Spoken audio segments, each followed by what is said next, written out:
And showtime! Ladies and gentlemen, welcome to another episode of the ChannelPro 5-Minute Roundup. A look at news, trends, and tips for the SMB channel in 5 minutes or thereabouts. My name is Rich Freeman. I'm executive editor of the ChannelPro Network, also one of your co-hosts on this program. I am joined this week, as I am every week, by your other co-host, Eric Simpson, a business transformation and improvement advisor to MSPs and other IT providers. Eric, how's it going? It's going great, Rich. Actually, I'm getting my vaccination today, so I'm super excited. I lucked out and got the Johnson & Johnson, where I only have to get stuck one time. So that gives me, light at the end of the tunnel, a feeling of hope that, things are moving back toward getting us to where we were a couple of years ago in terms of back to normal, travel opening and all that. I know I'm putting a lot of we said I'm polishing up the success saddle a little early here, but it's just a ray of hope that personally impacts me, that makes me feel really good about things today. That's awesome news. That's great. I become eligible in a little bit under a week now. So, and then I got to get an appointment and so on. But, there's light at the end of the tunnel on my side as well. So, yeah, that is great stuff. Mm. You know what? Let's dive into our top story this week. This is great stuff, too. It's another story from Datto. I believe we have spoken about them quite recently on the show. This concerns a new addition to the Datto portfolio. So they have had, obviously, an RMM system and a PSA system for quite some time. Now they also have a quoting system, really more of a complete commerce platform, which is why they're calling the system Datto Commerce. So this is something based on software from a company called Glue, an Australian software maker that they acquired last year. And they have been spending that time since they acquired the company, kind of building it out, internationalizing the product a little bit, tying it in with the rest of their portfolio. But it is now officially available to Datto partners in North America, in addition to the Australian partners who were already using it before. And it adds some more line of business capability to the Datto portfolio. They're not talking specifically about pricing, but they are saying it's priced very aggressively. It's a very simple and easy to use system. They're saying those are among some of the differentiators that they highlighted about this product. It enters a space that is not, obviously theirs alone. ConnectWise has its own system with very similar functionality called ConnectWise Sell. Like that product, this one, by the way, is one that you can use to shop for products through the catalogs of all the major distributors out there. You can then assemble a quote. You can ship that quote out to your customer. If the customer approves the quote, you can go ahead and process the order. So you could do that through ConnectWise Sell. You could do that through QuoteWorks. There are other systems out there that do that. If you're a Datto partner, though, now you have this additional option if you're looking to standardize on Datto products. From a bigger picture standpoint, Eric, this is really kind of the latest installment in an ongoing Datto story. They went public. They did their IPO last year, and they have definitely been more active, more in the news since then. We saw them, or have continued to see them, adding security functionality to their portfolio. Most recently, they announced that they had bought an Israeli security vendor named BitDam, and they're working now on a product that's going to add threat detection capabilities to their offerings. We also know they have backup functionality for Azure workloads coming up now. And most recent step in this process, this kind of build out of the Datto portfolio, is the addition of Datto Commerce. So as the tempo kind of picks up over there, Eric, it's going to be kind of interesting to see what comes along next from Datto. I don't think this will be the last thing they announce this year. Yeah, it's interesting, Rich. I got a little, the perspective I'm looking at this through, the lens, if you will, is we're seeing the playbook of these vendors in terms of what they feel are valuable services and solutions that every MSP should be using. As you mentioned, ConnectWise, an early adopter of the strategy of becoming kind of their own distribution and marketplace for and making relationships with different vendors and different services, such as adding on, quoting services and knocks and service desk and security now.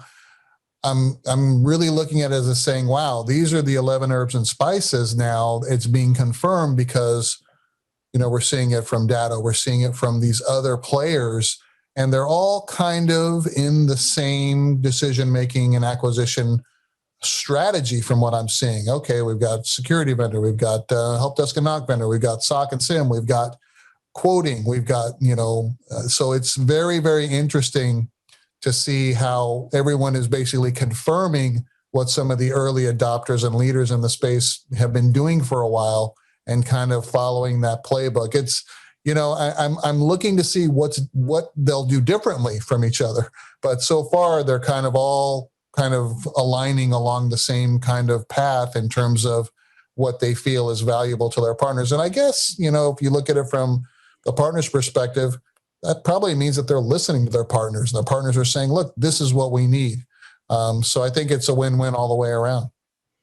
Yeah, it is interesting, isn't it? The way that the product strategy at the biggest companies in this space, and we're talking ConnectWise and Datto and Enable. I almost said SolarWinds MSP. They are officially Enable now. Kaseya. It is interesting how the product strategies are converging, because there were, as recently as 6 months, a year ago, there were some differences in terms of who is really emphasizing security, for example, versus, maybe line of business functions like the functionality found in Datto Commerce, et cetera.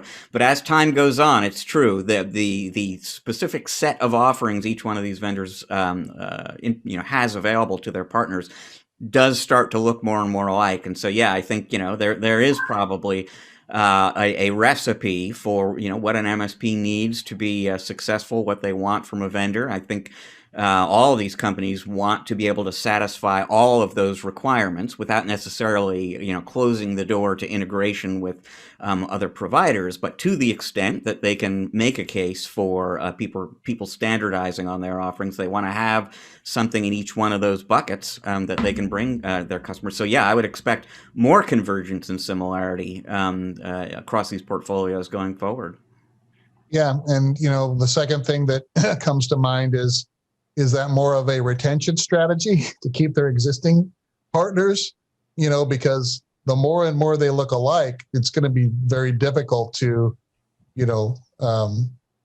attract partners from their competitors, because they're all starting to look a little more similar from that solution set portfolio perspective. So like I said, I'm looking to see what somebody does that surprises us, outside the box thinking. What's the next, service or offering that they think, holy cow, we'll be, first out of the gate with this, and that'll be a differentiator. I'm curious to see what happens next.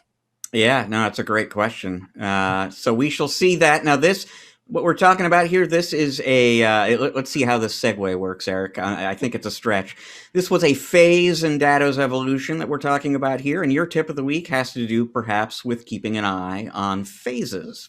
Hey, that's a great segue, Rich. So yes, today's tip of the week is all about getting up close and friendly with phase reviews during your project management process. I did a webinar today, and it was all about project management and eliminating scope creep and seep. And one of the key areas that I focused on was implementing phases properly during your project deployment. And what I talked about was identifying logical places within your project plan to manage risk and communication and change, so that we phase the project out so that we get to a point where if we have to roll back, we have a very logical place to start from and to stop from, and to also increase client satisfaction by implementing phase review during each phase of the project. And what I want to do is set up these phases for some low-hanging fruit opportunities where I get a win. So maybe I'll break up the project and add a phase just so we can get an attaboy and get the client to sign off that that phase in the project was completed successfully to their satisfaction and according to the success criteria of that particular phase that leads to the success criteria of the overall project. So I want to make sure that I'm communicating with my client on a regular basis. I'm completing the activities within a specific phase properly. And then I'm meeting with my client to let them know that we've completed this phase of the project, show them evidence of that, and have them sign and authorize a document that says, I'm completely satisfied that we've achieved the outcomes of this phase of the project. So if I have a 5-phase project, Rich, I get them to do that every time.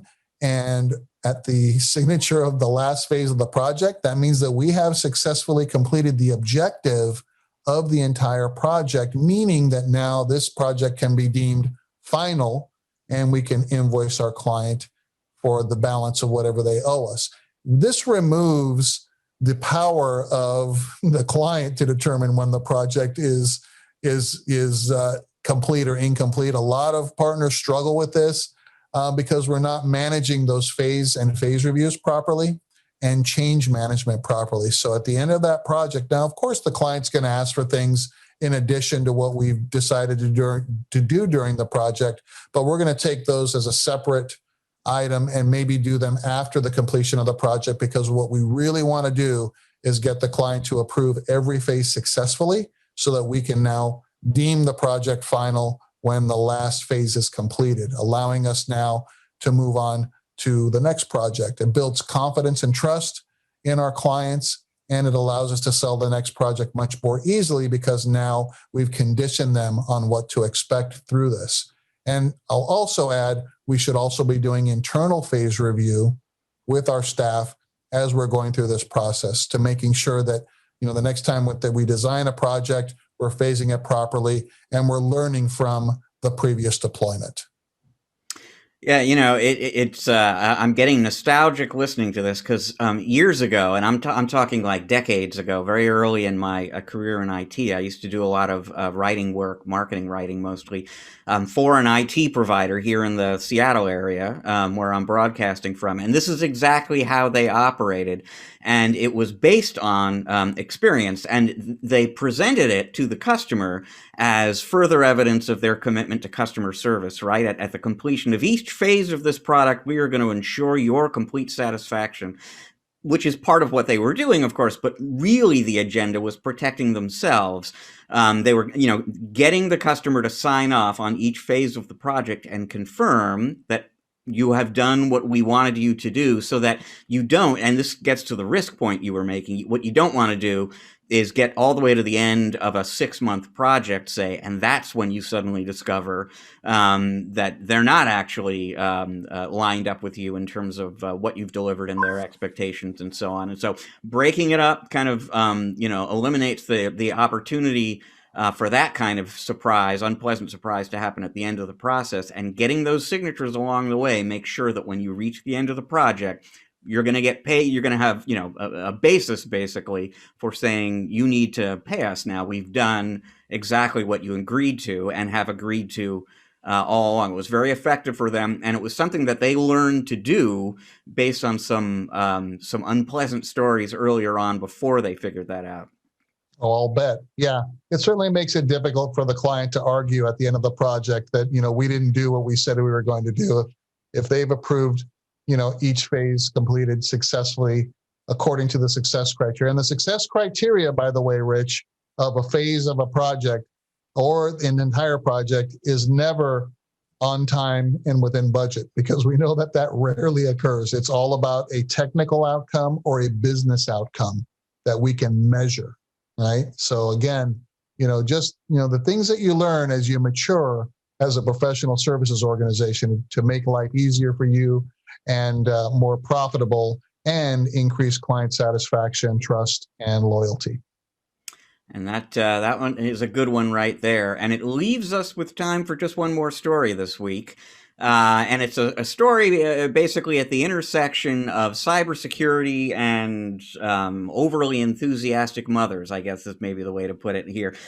This concerns a deep fake story, deep fake technology. A woman in Bucks County, Pennsylvania, was anonymously sending pictures, doctored pictures using deepfake technology of her daughter's rivals. Her daughter is on a cheerleading team.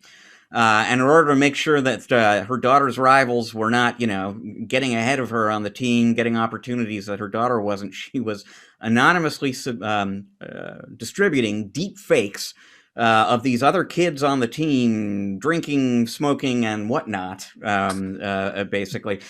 It's terrific to be supportive of your kids. Maybe not to this point.